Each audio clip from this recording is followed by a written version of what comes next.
Hi friends, ఈరోజైతే మరో రెసిపీతో అయితే మీ ముందుకు వచ్చేసాను. అదే సొరకాయ సర్వపిండి.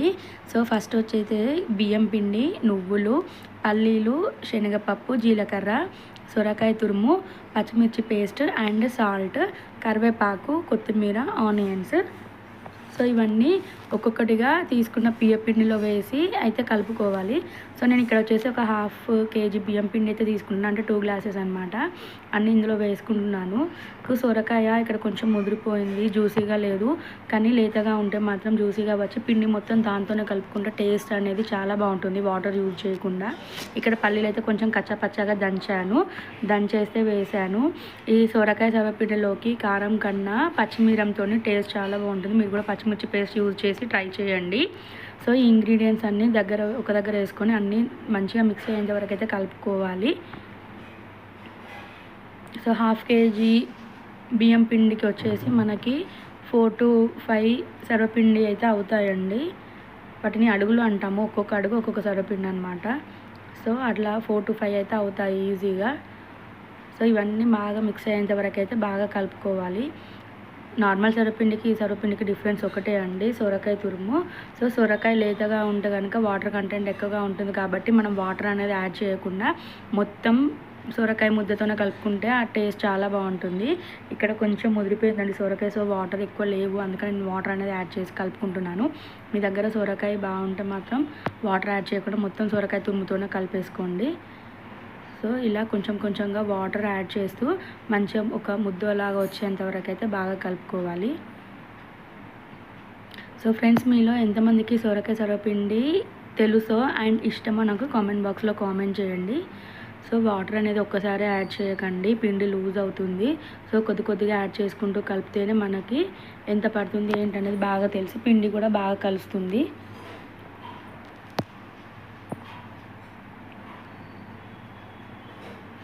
సో ఫ్రెండ్స్, వీడియోస్ ఈ మధ్యలో పెట్టడం లేదండి, కొంచెం వీలవ్వక పెట్టడం కుదరట్లేదు. సో ఇప్పటి నుంచి అయితే రెగ్యులర్గా వస్తాయి. మీరు కూడా మన ఛానల్ని సబ్స్క్రైబ్ చేసుకోకుంటే సబ్స్క్రైబ్ చేసుకోండి. సో చూసారు కదా, ఇక్కడైతే మనకి పిండి మొత్తం ముద్దలాగా వచ్చేసింది. ఇందులో నుంచి ఒక పోర్షన్ పిండి అయితే తీసుకొని సర్వపిండి గిన్నె ఉంటుంది కదా, దాంట్లో అయితే ప్రెస్ చేసుకోవాలి. సో మేమైతే దాదాపుగా 99% సర్వపిండి దీనికే పెడతాము. ఫస్ట్ సర్వపిండి గిన్నెకి కొద్దిగా ఆయిల్ రాసుకొని ఒక పోర్షన్ పిండి అయితే తీసుకొని మొత్తం ఈవెన్గా చుట్టూ వచ్చేంత వరకు అయితే ఇలా నేను చూపించిన విధంగా అయితే స్ప్రెడ్ చేసుకోవాలి. మొత్తం ఈవెన్గా ఉండేలాగా అయితే స్ప్రెడ్ చేసుకోండి. ఒక దగ్గర మందం ఒక దగ్గర పల్చగా కాకుండా ఈవెన్గా వచ్చేలాగా అయితే స్ప్రెడ్ చేసుకోవాలి. అప్పుడే సర్వపిండి అనేది బాగా ఫ్రై అవుతుంది.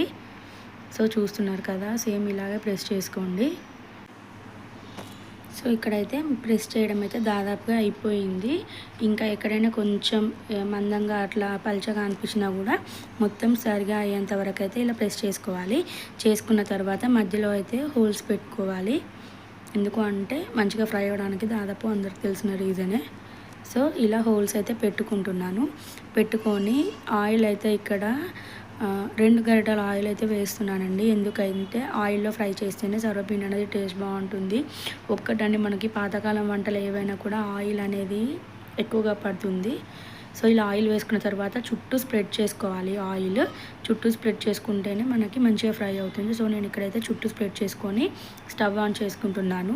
స్టవ్ ఆన్ చేసుకొని ఫుల్ ఫ్లేమ్లో 3 to 5 minutes అయితే మనము దీన్ని రోస్ట్ చేసుకోవాలి. మూత పెట్టుకుంటున్నాను. ఈ మూత పెట్టుకోకపోతే ఏంటంటే సర్వపిండి పైన మనకి తెల్లగా పాలిపోయినట్టు వస్తుంది. సో చూస్తున్నారు కదా, ఇక్కడ మనకి సర్వపిండి అయితే మధ్యలో కొంచెం ఫ్రై అయింది. ఇప్పుడు దీన్ని చుట్టూ తిప్పుకుంటూ అయితే మనం ఫ్రై చేసుకోవాలి. ఇప్పుడు చెప్తుంటే కూడా నాకైతే నోట్లో నీళ్ళు వస్తున్నాయండి, అంత ఇష్టం నాకు సర్వపిండి అంటే. దాదాపు చాలామందికి సర్వపిండి అంటే చాలా ఇష్టంగా ఉంటుంది. సో దీన్ని ఇలా మనకి వెనకాల సపోర్ట్ ఉంటే కనుక గోడ కాంచుకొని చుట్టూ కూడా రోస్ట్ చేసుకోవాలి. తిప్పుకుంటూ ఉండాలి. 2 minutes అయితే అట్లా పడుతుందండి. మనం మీడియం ఫ్లేమ్లో మాత్రమే పెట్టుకోవాలి ఈ తిప్పేటప్పుడు, లేదంటే మాడిపోయే ఛాన్సెస్ ఉంటాయి.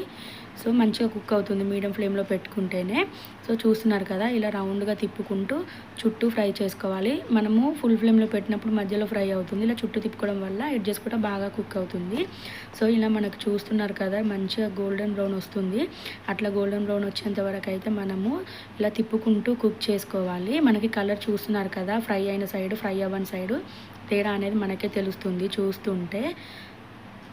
సో మనకి ఎప్పుడైతే సర్వపిండి ఇలా గిన్నె నుండి చూస్తున్నారు కదా ఊడి సైడ్కి వస్తుంది, అప్పుడు మనకి ఫ్రై అయినట్టు లెక్క అనమాట. సో అలా ఫ్రై అయ్యేంత వరకు అయితే ఫ్రై చేసుకొని ఎక్సెస్ ఆయిల్ ఏమైనా ఉంటే పక్కకు ఉంచుకోవాలి. నెక్స్ట్ ఇది మొత్తం ఫ్రై అయిన తర్వాత నెక్స్ట్ సెకండ్ సైడ్ అయితే ఫ్లిప్ చేసుకొని మొత్తం సిమ్లో ఉంచి ఒక 2 to 3 minutes అయితే రోస్ట్ చేసుకుంటే సెకండ్ సైడ్ కూడా మనకి సర్వపిండి అనేది కొంచెం ఫ్రై అయ్యి టేస్ట్ బాగుంటుంది. సో 2 to 3 minutes ఉంచిన తర్వాత స్టవ్ ఆఫ్ చేసుకొని ఒక 2 minutes ఉంచిన తర్వాత మనము సర్వపిండి అనేది సైడ్కి తీసుకోవాలి. సో చూస్తున్నారు కదా, మన సొరకాయ సర్వపిండి అయితే రెడీ అయిపోయింది. పెరుగుతో నంచుకుంటే టేస్ట్ అయితే చాలా చాలా బాగుంటుంది. Like and subscribe.